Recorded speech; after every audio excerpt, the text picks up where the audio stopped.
Hello दोस्तों, being humble channel में आपका स्वागत है। आज मैं आपके साथ एक कहानी शेयर करने जा रहा हूँ जो मैंने कहीं पढ़ी थी और जैसे लेखक ने लिखी मैं वैसे ही आपके साथ शेयर करूँगा।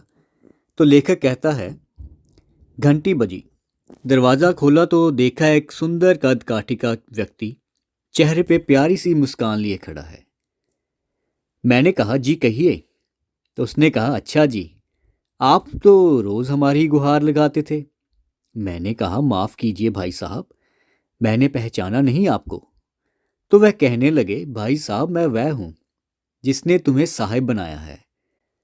अरे ईश्वर हूँ ईश्वर, तुम हमेशा कहते थे ना कि नजर में बसे हो पर नजर नहीं आते। लो आ गया। अब आज पूरे दिन तुम्हारे साथ ही रहूंगा। मैंने चिढ़ते हुए कहा, यह क्या मजाक है।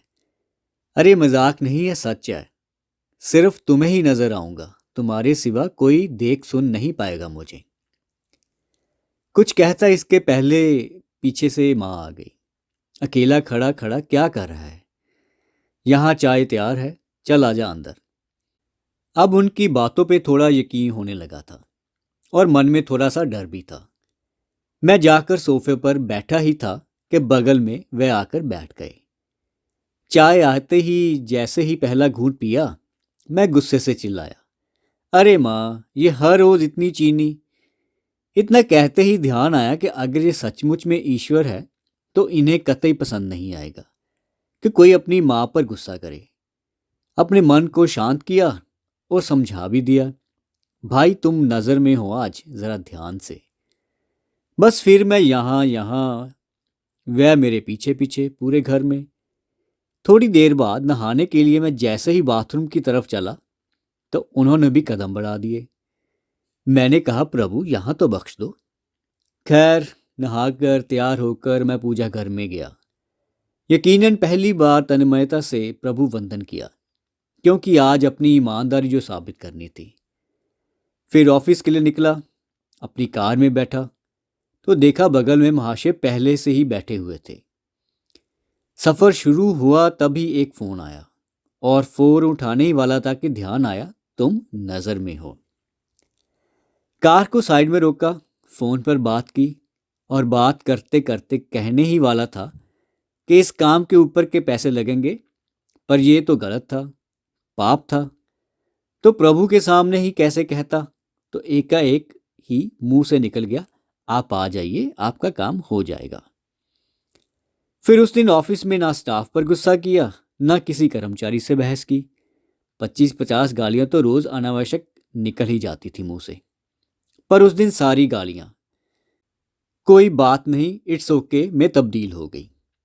वह पहला दिन था जब क्रोध, घमंड, किसी की बुराई, लालच, अपशब्द, बेईमानी, झूठ, ये सब मेरी दिनचर्या का हिस्सा नहीं बने। शाम को ऑफिस से निकला, कार में बैठा तो बगल में बैठे ईश्वर को बोल ही दिया, प्रभु सीट बेल्ट लगा लें, कुछ नियम तो आप भी निभाएं।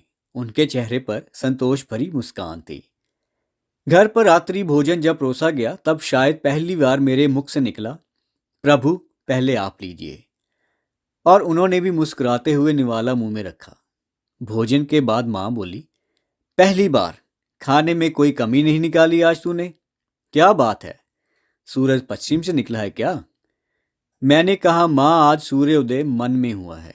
रोज मैं महज खाना खाता था, आज प्रसाद ग्रहण किया है माँ, और प्रसाद में कोई कमी नहीं होती।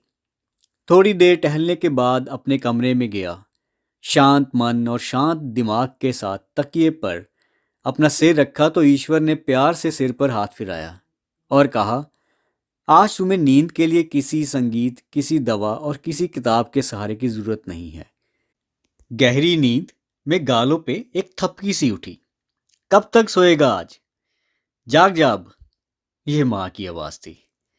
सपना था शायद जो मैंने ईश्वर को देखा था। हाँ, सपना ही था, पर नींद से जगा गया। अब समझ में आ गया उसका इशारा, तुम मेरी नजर में हो। जिस दिन ये समझ गए, वो देख रहा है, सब कुछ ठीक हो जाएगा। सपने में आया एक विचार भी आंखें खोल सकता है। तो दोस्तों, वैसे तो ये कहानी सब कुछ बयां कर गई कि ईश्वर हम पे नजर रखे हुए हैं। तो अगर हम इस बात को याद रखें तो हमारे द्वारा कोई भी गलत काम या कोई पाप नहीं होगा और हम एक सीधी सादी जिंदगी जी सकते हैं।